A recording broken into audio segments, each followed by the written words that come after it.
Here I have TOSCIDO M863, and today I'm going to show you how to update apps on this device.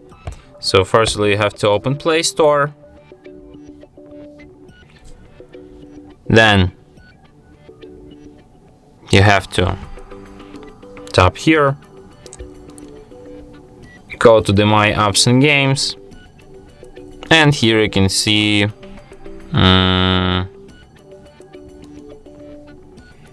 no updates available. Oh my. Okay, so unfortunately I don't have any updates available to show you an example, but where I have no updates available, here you will have the section with updates, and you will have there the same list of apps like this, but instead of open button you will have update button, and there you can update your apps so easily. And that's it. Thanks for watching. If you find this tutorial useful, don't forget to hit that like button and subscribe to our channel.